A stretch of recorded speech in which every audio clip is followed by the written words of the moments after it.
துரோகங்கள் எத்தனையோ கண்டிருப்பான் தலைவன், துன்பங்கள் எத்தனையோ கடந்திருப்பான் தலைவன்.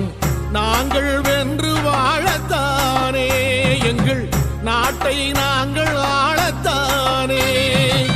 பாரங்கள் எத்தனையோ சுமந்திருப்பான் தலைவன், உறவுகள் எத்தனையோ இழந்திருப்பான் தலைவன். படைகளை வென்று போகத்தானே, தலைமுறை மகிழ்ந்து வாழத்தானே. இனிமேல் மேற்கு மாவட்டங்களில் நடக்கிற அத்துணையும் புதுசு புதுசா தான் இருக்கும். 17 பேர் செத்துட்டான், ஒப்பாத்தி வைக்க வரணும்ல எவனாவது? என்ன உடம்புல ரத்தம் வருதா சாக்கடை வருதா?